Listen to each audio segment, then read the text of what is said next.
Des moments avec Dieu avaient un temps de réflexion pour chaque jour. 2 mars. Si vous êtes fatigués, venez à moi, vous tous qui êtes fatigués et chargés, et je vous donnerai du repos. Matthieu 11, 28. Vous êtes-vous déjà senti tellement stressé que vous n'avez pas pu aller travailler? Une dépression vous a-t-elle déjà empêché de vaquer vos occupations quotidiennes? Selon l'Institut de sondage international Ipsos, plus de 72% de la population estime que la santé mentale est tout aussi importante que la santé physique. Cette situation les préoccupe chaque jour davantage. Les chiffres indiquent que parmi les générations Z, 40% des femmes et 29% des hommes se sont sentis tristes ou désemparés. Et un peu moins pour les autres générations.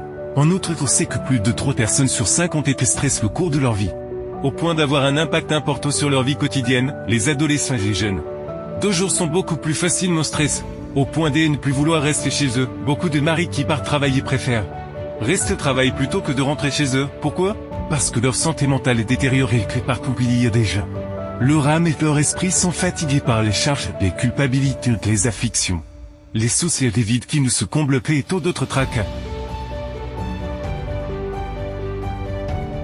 Le nombre élevé de suicides dans le monde reflète la réalité d'une société mondiale fatiguée.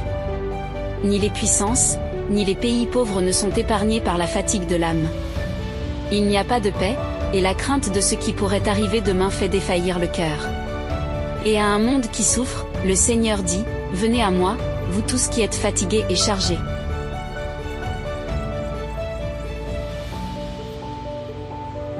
Le désert en Afrique fait Corée du Sud en Asie, la Lituanie en Europe. L'Uruguay en Amérique du Sud sont les pays qui arrivent tête de piste sur leur continent. Matière de suicide chez les hommes et les femmes. Et qu'est-ce qui rend l'humanité capable de résoudre ce problème au point de se suicider? Ou l'humanité cherche-t-elle la paix pour son âme, l'alcool, le drogue, le tabac? Trop de travail et l'infidélité? Le monde souffre, qu'il souffre parce que le péché ruine les vies des hommes. Et il n'y a qu'une seule personne qui puisse résoudre les problèmes de l'âme. Et c'est le Seigneur Jésus. Venez à moi, vous tous qui êtes fatigués et chargés, et je vous donnerai du repos. Ces paroles s'adressent à nous tous. Lorsque nous sommes confrontés à des perplexités, lisons ses promesses et parlons à Dieu. Confiez-lui vos problèmes et vos difficultés. Nous sommes tous fatigués, un moment plus qu'un autre, et nous avons tous besoin d'un refuge sûr. Ce refuge, c'est le trône de Dieu entre de son sanctuaire, Jésus, notre frère, qui s'est fait homme pour pouvoir nous comprendre et porter nos fardeaux. Lui qui est prêt à vous aider et vous secourir. Si vous êtes fatigué, vous pouvez venir à Jésus et ses pieds, vous trouverez une source de salut, de guérison, de pardon, de restauration. Amen. Merci pour écouter cet audio.